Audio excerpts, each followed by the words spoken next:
Bon, le sèche-linge n'avait pas complètement séché mon linge, hein. Du coup, petite astuce, hein, les aimants qui sont bien utiles, hein, vous voyez.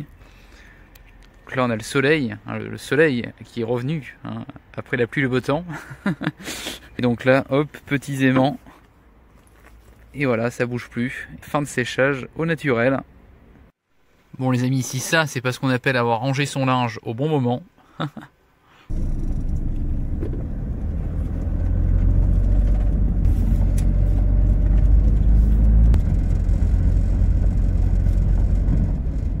Lundi 12 mai, les amis, date anniversaire, ça fait un mois que l'aventure a commencé.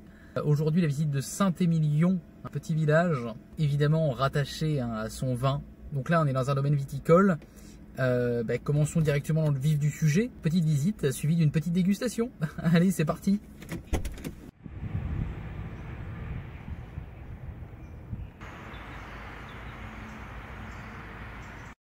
Ici notamment le cuvier, donc c'est ici le siège de la vinification. Le futur vin va macérer et fermenter dans des grandes cuves avant d'atterrir dans les tonneaux, où le vin entrera en phase d'élevage, ici en fût de chêne, ce qui lui conférera de nouvelles saveurs. Visite bien sympa où j'ai pu apprendre quelques petits trucs sur le vin. Je m'y connais plus en fromage qu'en vin, si on doit comparer. Mais du coup ça m'a permis d'apprendre quelques trucs. Et puis du coup j'ai eu le droit à une visite privée. J'étais tout seul, pas d'autres visiteurs. J'ai pu déguster 5 vins différents, 3 rouges, un blanc, un rosé. Un rosé surprenant, hein. C'est vrai que je suis pas trop rosé d'habitude, et puis là il laissait pas trop d'amertume, je sais pas trop comment dire, en bouche. Enfin il passait très bien, voilà. Maintenant allons visiter le village de Saint-Émilion, parce que apparemment il y a plein de belles choses à voir là-bas, donc allez, en avant.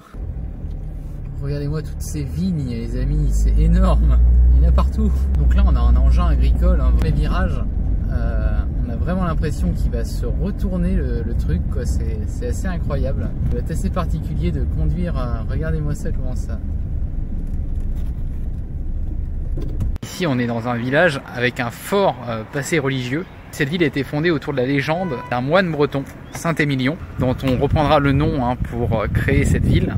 Saint-Émilion, qui est l'auteur de quelques miracles, dont je vous laisse vous renseigner, c'est très intéressant. Et ici, église collégiale.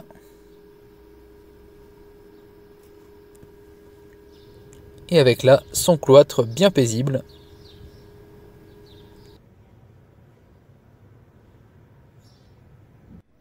Arrivé maintenant à la tour du roi, et c'est 32 mètres de haut. Bon repose en paix, la perche. On lèvera les bras, c'est tout, c'est pas grave. Et derrière ces vignes-ci, nous avons les vestiges d'un ancien couvent, le couvent des Ursulines. Communauté des Ursulines, connue pour être à l'origine de la recette d'une autre spécialité ici que le macaron de Saint-Émilion. Bon allez, courage, descendons. Point de trésor ici. Bon, j'essaie de faire gaffe quand même avec les hautes herbes parce que l'autre jour j'ai croisé un serpent. C'est toujours surprenant. Alors j'avais jamais vu ça. Ici on retrouve du vin orange. En tout cas pour un petit village, je crois que c'est les 4e toilettes que je croise. Ici, il n'y a pas d'excuses. Et d'ici on a un magnifique point de vue sur un autre édifice religieux très important ici à Saint-Émilion. L'église monolithe. Édifice religieux souterrain creusé entièrement dans la roche, avec ici magnifique clocher. Monument qui se visite et va se faire un plaisir de faire honneur tout à l'heure. Le moins qu'on puisse dire, c'est qu'ici on aime le pinard. Il faut voir que la visite des souterrains ne comprend pas la visite du clocher.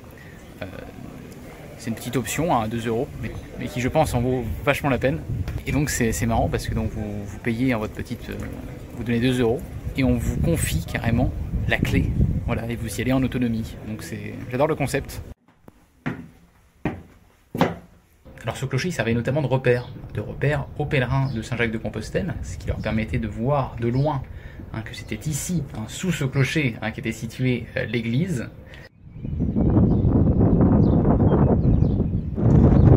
Une belle vue sur le village et sur les contrées alentours. Bon, bah maintenant je vous propose qu'on aille visiter ce qu'il y a en dessous. Hein.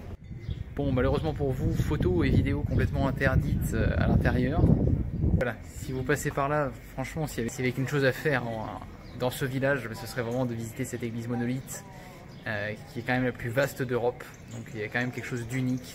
Cette visite guidée et nourrie vraiment par toute cette légende autour du personnage de Saint-Émilion. C'était construit en 25-30 ans. Donc, je sais pas si vous vous rendez compte, ça devait être un chantier titanesque pour l'époque. Je sais pas combien ils étaient pour creuser, mais c'était époustouflant. Au passage, toute cette roche qu'on a extraite en creusant cette église, on a pu s'en servir par la suite pour édifier de nombreux bâtiments dans la région.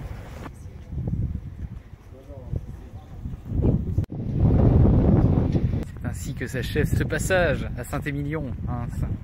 Vraiment sympathique, un petit village qui vaut le détour, croyez-moi. Pas seulement pour son vin, cette église monolithe, il faut absolument voir ça. Où va-t-on? Demain, on se rapproche de la côte atlantique, les amis. Et je peux vous dire une chose, c'est que je vais utiliser mes jambes, mais pour autre chose que marcher. Voilà. Voilà, c'est tout. Bon, les amis, sur ce, je vous laisse. Ciao, ciao.